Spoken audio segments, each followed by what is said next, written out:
ګرانو مینوالو دا صرف قطعې تاسو ته وایم چې ټوخی یې ونه کړو ناڅاپه راښکاره شوه راباندې د خندا شنه وه زړه مې خور شو دی وې زړه راټینګ کا نو زر مې دیوال ونیو دی راته ویې ولې ما وی غورځېږم راشه اوس دې دا نیکه راټینګ کا زما د کټ سر ته ولاړه وه اواز یې وکړو مری مې وچه شوه په چغو رایښېږې که نه د زل په شړقې ناڅاپي په پېشمني کې راکړه راته ویې پاسه اوس په بانګ وی ډکېږې که نه بله خطره چې جنگ د رقیب سو کو وران کړه زما سره او کومه ناجایزه به د کوم ښکلي سړي یوسي خو خیر دې ځانګاره کله کله داسې خم وشي تندر په تالاش پرېوځي او خره د راموړي یوسي نه د موړې پولي پټي لانجه ده او نه خو د غوا میخي کټي لانجه ده نه پکې بله څه خبره شته دی او د جانان ما سره چټي لانجه ده او ما او جانان پرون دواړو د مینې باس چیړلې دی لوړه به جوورې ته راکاږو په مزه مزه بس خبرې ډېرې سره یو خو په دې پویه شه او تا به تې رقیب اوس وکاږو په مزه مزه او بله قطره چې د خېټې غم د جانان غم او څه حالات تراخه دي څو ځایه زړه په یو امید باندې راټول ساتمه بیلتون ارقان رقیب بلډ پریشر او غما شوګر دی ستا یو دیدن باندې دا درې واڼه کنټرول ساتمه او بله قطره چې شاعر منم سړی د کار ښکاري او د پښتو ژبې خدمتګار ښکاري که ټولو خلکو ته دا پاس اسمان شي خو خپلې ښځې ته وزګار ښکاري زما او رقیب به په هر وخت جنګ چې به میپل کې مخامخ کېناستو هغه به سیسته کې پلار بل له ورکړه او لانجه خوره کړه دواړه یخ کېناستو او بله دا عادل صاحب چې ما وی ته دومره پال پرهیز او علاج سله کوي ما وی ته دومره پال پرهیز او علاج سله کوي چې څوک وی سوري ته سمله او څوک وی پنور ودرېږه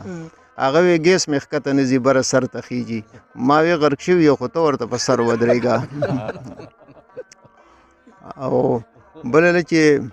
ما خو د هرې ناروا ته ملا تړلې وه خو غنې مې ډېرې داسې ډېرې په زړګي راښکلې خواري مې ډېره درسه وکړه خو وار مې نه کړې هسې رندې مې د کجوري په لرګي راښکلې مننه داسې چې بانه یې واده یې وکړه خو بانه به ورله سمه واده یې وکړه خو بانه به ورله سمه ګوري بیا دې سیزي په انتظار زړګي حقه چل دی او اینې لا وخت پکې تیر نه دی دا دې بل څه وایي هسې خو نه وایم چې وایم ښکلو کې دقه چل دی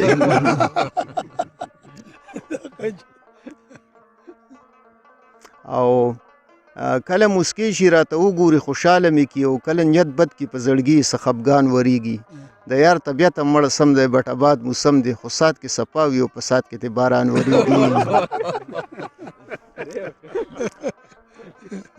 او بله خنتنه چې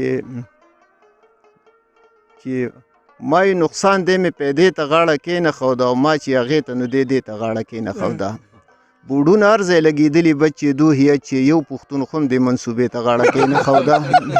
ته خو پته ده چې ما خو ځان په تا وخوړو ته م راته ووایې چې دا تا خپل ځان په چا وخوړو زما یوه چیلی خو هغه د لوږې مړه شوه د شوتل روغ تیر خو مې لاړ ستاسو په غوا وخوړو او یې رانه په څنګ ځي چې هغه مخې له کله راشي زه یې بیا هغه لار ساتم هغه په بله راشي په وریځو خالې لکه نور د غر په سر ښکارېږي او د ماښام خړه پې د پاسه د اوربله راشي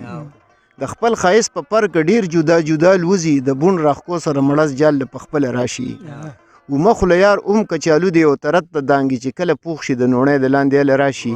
او د خدای په کور کې انګاره دومره بدې شمه رانه په درېم سب کې ودرېږي چې منځله راشي هغه یار ته څوک نارې نه وخي پړده کې کار کوي تنبې نه وخي د ماسخوتن ورته چنې نه وخي اوس یې په بل شانته کمال روباسي او اشنا د کوره په مسکال روباسي پیسه به ډېره په سختۍ وګټي د بل سړی په مزدورۍ وګټي انګاره ښه په خوارۍ وګټي پردي پټي کې او پې ګوډو کې خو بیا پې اشنا ته یې زیلوړو کې او ما وی کرکټ یو مزه ده پکې بله مزه چې پکې ښکلو غنم رنګو کمیسونه ویستل د محبت میان انخلي د دولت کونډو کې او موږ د ښکلا د هر یو ډنډ نه تش جالونه ویستل او دا ستا بانه وه چې رڼا د دروتې نه شم او په ما داسې د پردو کوڅو بلپونه ویستل خیرې خو د 20 ځله راپسې ولګي او چې د جانان په شونډو راشي په ما ښې ولګي زړه ستړی مه وایه کوه د مخبت خبرې او مړې به سپرېده او په تو په دې لانجې ولګي او لکه چې پټ په لولکو شي د سپرلو ګلونه و چې اننګو ته د ریشه د لوپټې ولګي